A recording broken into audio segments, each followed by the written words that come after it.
Why was the infancy gospel of Thomas excluded from the Holy Bible?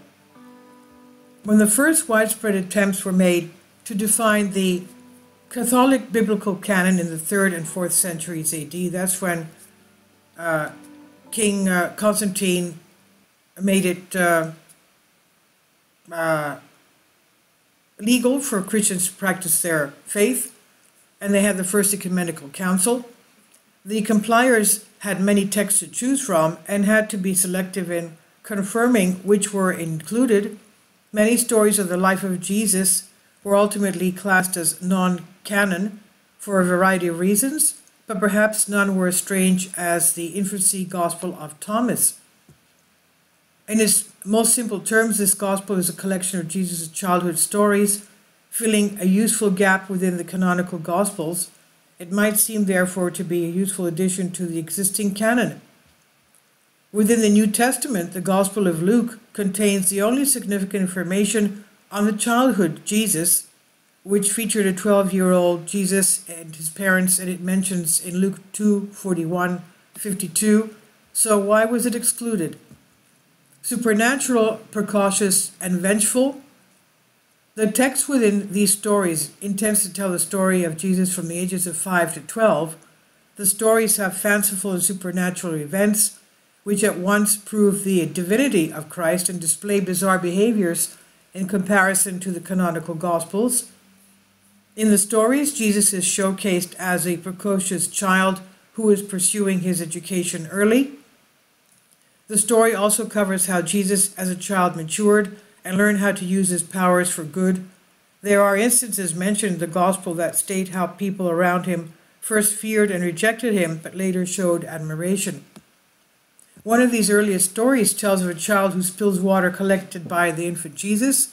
Rather than showing the compassion and mercy so familiar in canonical scripture, Jesus strikes the child down and doing away with him with his supernatural powers. He later does this to another child in the same way simply because he bumped into him.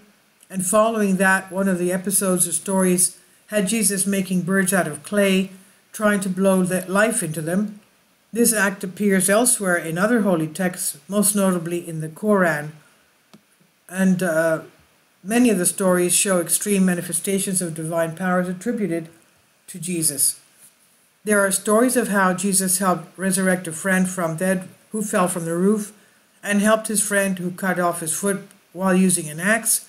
Another story recounts how Jesus healed his brother of a venomous snake bite. After various supernatural demonstrations, new teachers came in and tried to teach Jesus about how to control and use them, but Jesus began to teach them the law instead.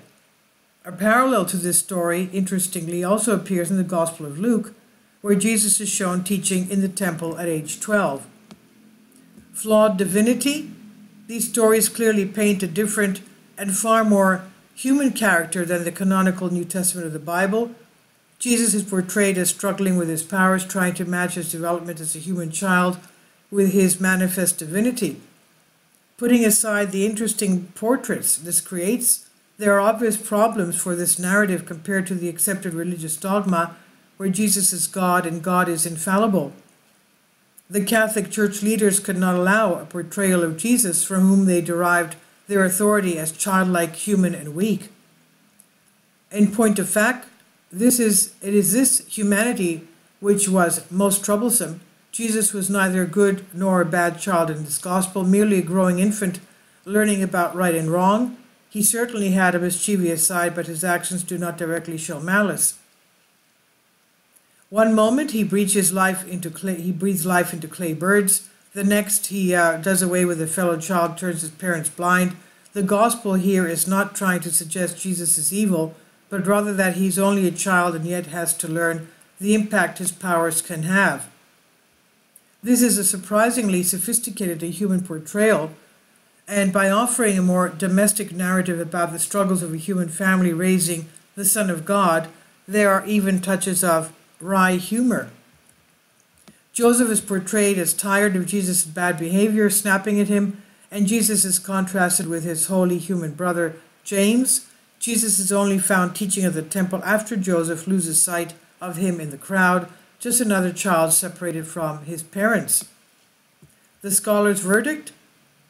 Most scholars reject the Infancy Gospel of Thomas, considering it as sensational and crude. They also consider it late in the formation of narratives about the life of Christ, believing it to have been composed in Greek in the late 2nd or 3rd century. This obviously raises problems as to the authenticity of any part of the Gospel regarding the upbringing of Jesus. When combined with the fantastic deeds performed by the infant Christ, the modern-day reader is simply inclined to dismiss the text as a later fiction, a curiosity, but nothing more. The text was certainly popular in early Christian communities, translated into diverse languages, including Arabic, Syriac, Slavonic, Irish, and Ethiopic. Given copyist errors and other variations in the manuscript, there has been difficulty determining their original form. This has also led to the lack of clarity regarding the true origin of the Infancy Gospel of Thomas. Ron Cameron, in his book The Other Gospels, suggests that the Infancy Gospel of Thomas might have even been written in eastern Syria, a location associated with traditions found in the text. But Cameron also states that the authorial attribute towards Thomas seems like it's a secondary in late development.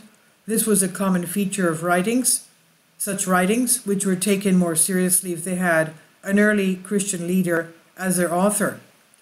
Like almost all of the New Testament writings, apart from the letters of Paul, the true author is unknown. There are also parallels between the Infancy Gospel of Thomas and early Christian Gnostic teachings, later denounced as heresy. The Gospel of Thomas, the other apocryphal text associated with Thomas, was certainly Gnostic, and the Gnostics might have also included the Infancy Gospel of Thomas in pursuit of their quest for gnosis, or knowledge, divine knowledge. But for this crude composition, late authorship, and strange narrative, the Infancy Gospel is largely dismissed by the mainstream. So the conclusion: all of the accusations leveled by modern scholars at the Infancy Gospel of Thomas are true, but it is perhaps superficial to assume the text has little worth because of these flaws, and scholars may be throwing the baby out with the bathwater. In its domesticity and its struggles in raising a child, the text reaches out over the millennia and offers a connection between parents of an era. How many mothers have faced the challenges of trying to teach a child right and wrong and find a fair way to punish them for something they did not realize was bad? How many fathers have known the panic of losing a child in a public place, or had to learn at first hand how to leave a child at play with other children without interfering? Yes, Mary and Joseph had it harder than most, but their struggles parents of any age will recognize an echo of their own. At the end of the Infancy Gospel of Thomas, Jesus' mother asks him why he behaves as he does, expressing her sadness and anxiety. He offers no reply in the text, as baffled at his own choices as any child. But her reward is not corporeal. Scribes and Pharisees approach Mary and ask her if she was the mother of this child. When she said yes, she's told, "Blessed are you, because the Lord has blessed the fruit of thy womb. For such present wisdom and glory of virtue we have never seen nor heard." And this is by Bipin Dimri on Historic Mysteries. Please leave your comments. Thank you for your support. Support my Patreon account. The daily posts are 5 videos daily, and they are totally different from what I have on my YouTube channel. Thank you so much for your support, and that you find all my content so interesting. You'll find the Patreon account details in the description box below.